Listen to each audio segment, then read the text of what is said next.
For this video, I wanted to pick apart one of Trey Anastasio's improvised solos for a change, as opposed to just picking apart his compositions like I've always done. I thought it would be a useful exercise to get a look at sort of his scale choice, mode choice, and just his sense of phrasing, too. So for this solo, I picked the song Piper, and specifically I picked the version from Saratoga, New York, July 5th, 2014. This is a great version of Piper. I'm just taking a look at the first couple minutes of it. It's a very long jam, and so I'm just taking a look at the sort of G Mixolydian solo that Trey does for the first about 2 or 3 minutes of the jam in this song.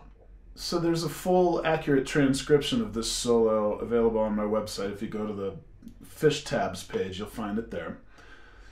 And as an exercise, it's probably not essential to get every lick perfectly, but rather kind of get the general sense of where his licks are coming from, his sense of phrasing and timing, and hopefully glean some things to take home for your own playing. So a couple things I want to point out before we get started about sort of the general sense of his phrasing and timing and the way he approaches the solo.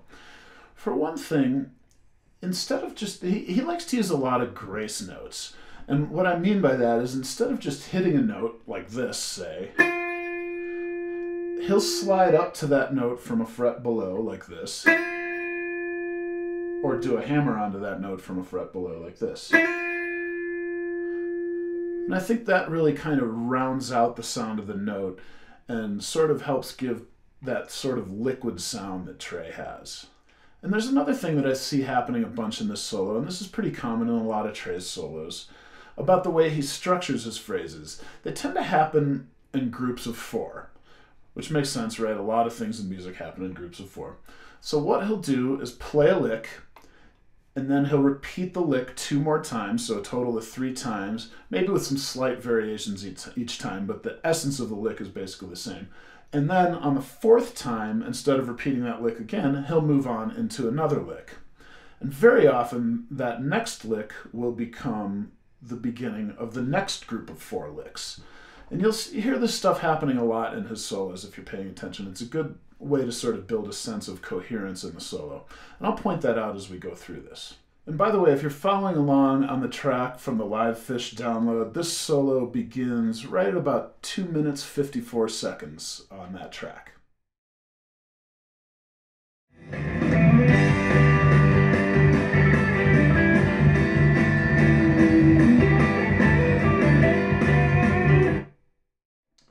So this first couple of licks he plays really off of the G chord that's right here. And you'll hear him hit the 7th a couple times. This is a big thing that Trey does a lot in the Mixolydian mode. He leans on that 7th, in this case that's the F. That really kind of defines the Mixolydian sound.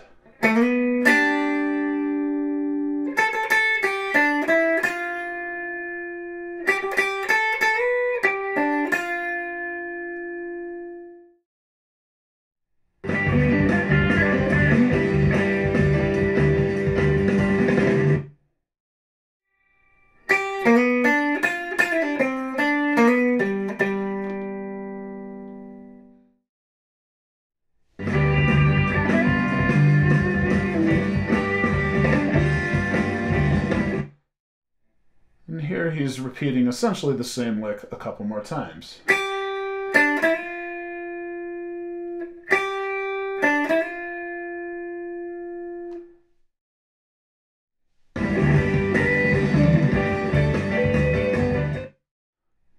Now he uses this lick to pivot up into a higher position on the neck of the guitar.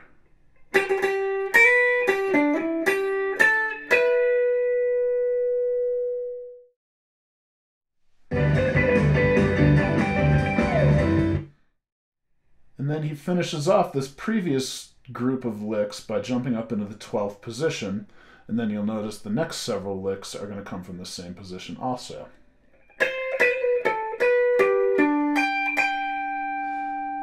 And on that one, I'll point out, he keeps this little G triad with under a bar with his index finger on the 12th fret.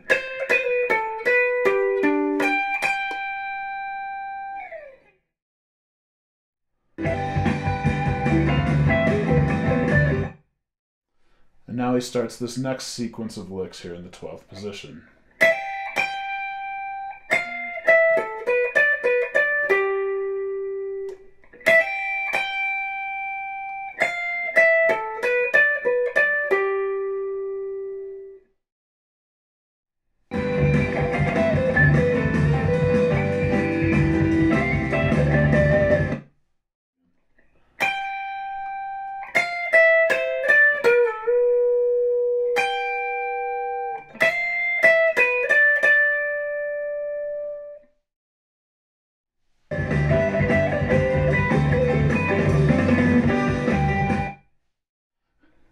again here, he has played essentially the same lick 3 times, and now on this 4th time, he's going to mix it up.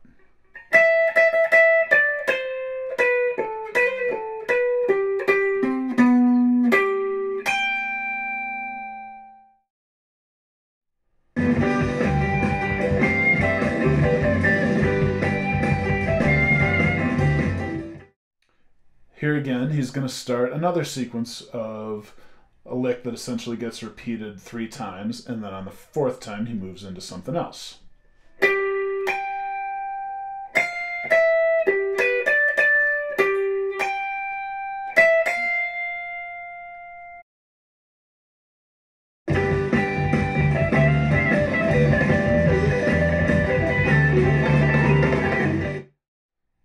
So here's the 3rd repeat of essentially that same lick, but then from there he takes it into some new territory.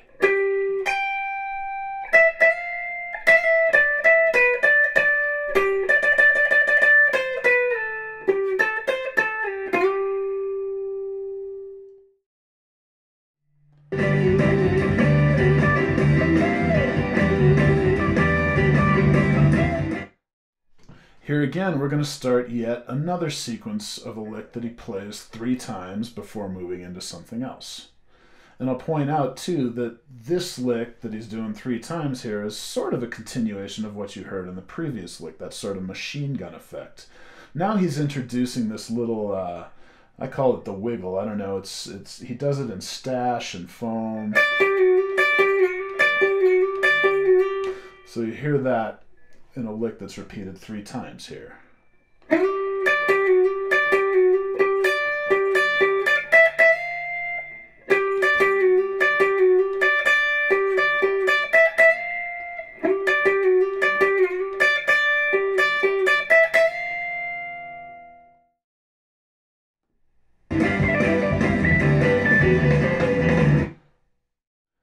And now after that last lick is repeated 3 times, the 4th time, he changes it up by doing this.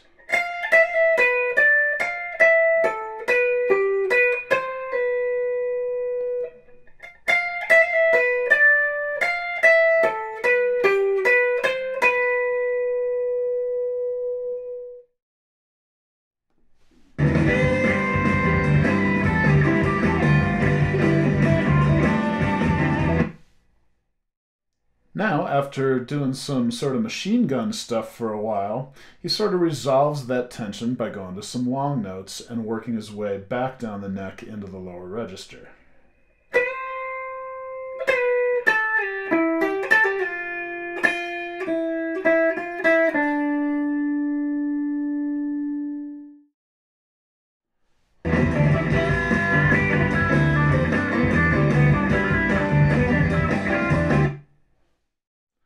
In this next lick, he almost kind of continues what was happening at the very beginning of the solo down off of this G chord in the 3rd position.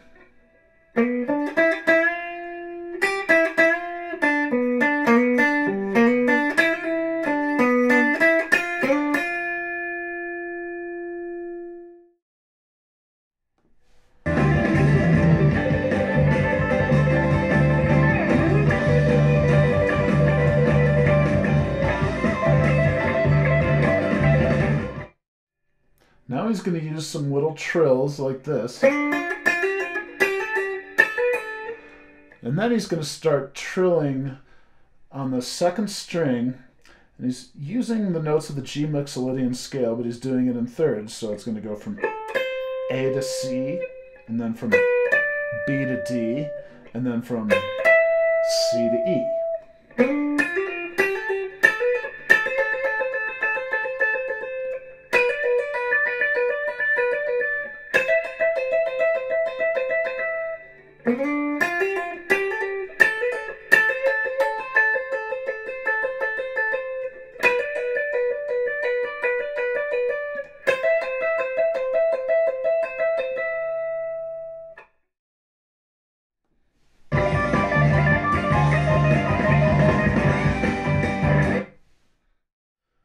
Then he finishes off that trill on the D and the F here in 15th position, and I'm kind of just visualizing at this point just sort of the G minor pentatonic scale.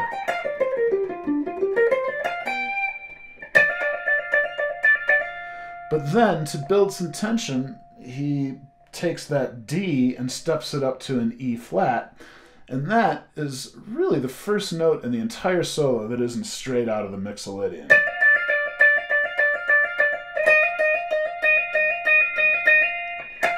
And then a big bend on the 18th fret from the F up to the G, right out of the blues scale pentatonic.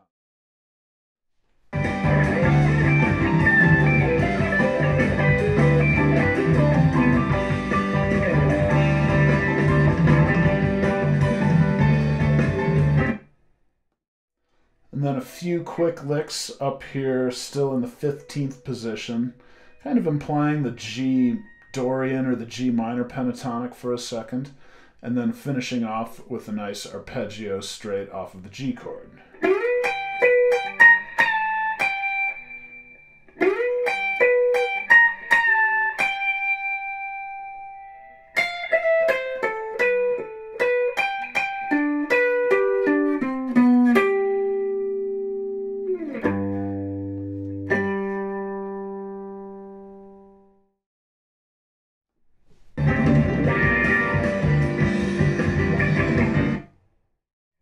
And then, to end it off, Trey does something that you hear him do a lot. So he's been in the Mixolydian mode more or less this entire time, but now he takes it to a more minor sound, and they get into a funk jam that's largely led by Page.